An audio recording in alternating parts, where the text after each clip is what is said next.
Hello everyone, Bridget here and welcome back to my channel. Today we are starting a series on my channel. I haven't started a series in a little while. So this is going to be a series about writing a pilot. That's specifically the first episode of the series, and I have done 2 at this point and am very interested in dissecting the whole process. So I hope you guys will follow along, and this episode is centered on the beat sheet, specifically from the Save the Cat series of books. And yeah, I hope you guys all enjoy this, and let's get started. Okay, so the beat sheet is something that I personally heard about for a while, and I didn't really know what it was until I read Save the Cat Writes for TV and kind of rocked my mind. So the beat sheet is a breakdown of the different beats where your story goes into different sections.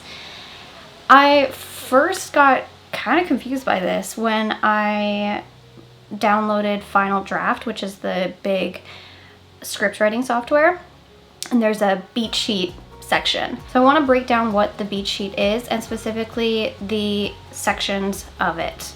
Okay, so the beat sheet is actually divided up into different forms. Sorry, I'm filming this in the middle of the day, so there might be some noise in the background.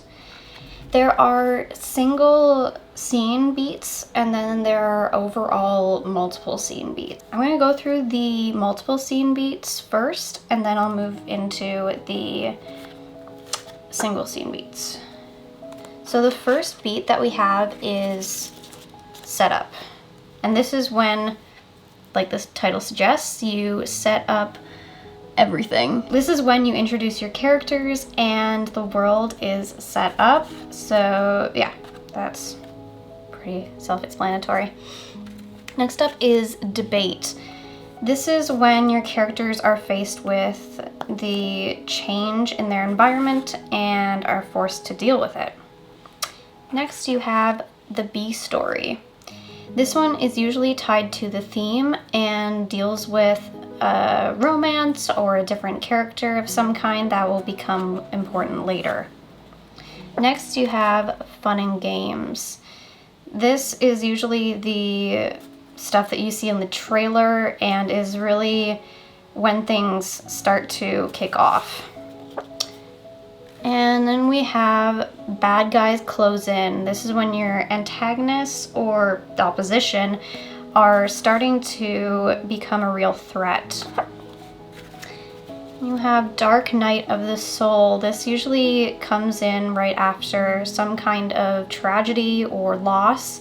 It doesn't have to be a death, but it's usually something that hits our heroes pretty hard and they need to reevaluate their plans. And then you have the finale when things start to wrap up.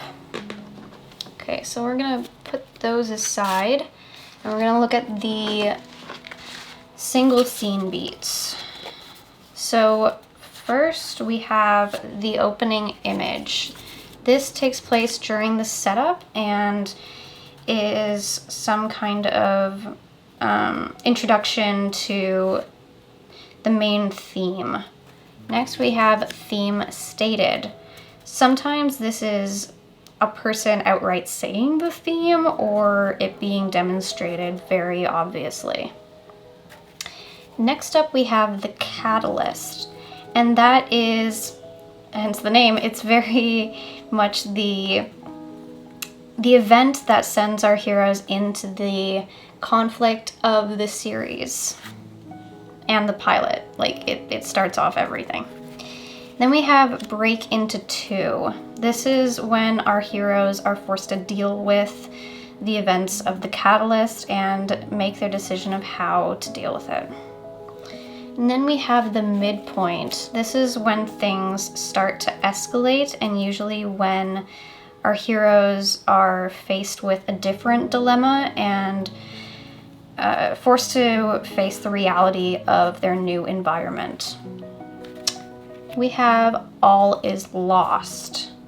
This is when things start to get very tense, and sometimes this is where this is where a pilot can end, as some pilots like to end on a cliffhanger, leaving the audience wanting to come back to find out what happens.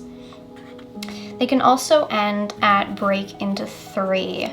This is when things are somewhat wrapped up, but also are still kind of in the air. There hasn't been any real reconciliation, if there's been fallout, or there hasn't been a lot of time to breathe afterwards.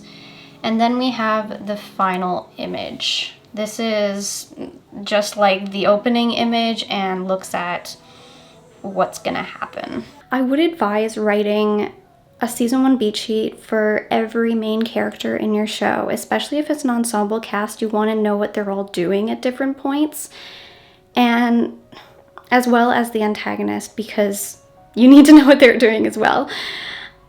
And then after you're done that, you can move on to merging those. And in the next episode of this series, I'm going to look into doing an outline, which I just finished for my latest pilot. So I'm going to be breaking down the stereotypical, like, having cue cards on a board kind of method. And I personally found it very useful in this latest project, as there's a lot of moving pieces and I wanted to keep track of where all the characters are. So yeah, I hope you guys will, so please stick around for the rest of this series. I'm not sure how long it's going to be, but we'll see what I come up with. And I hope you have a great day, and I'll see you guys in the next video.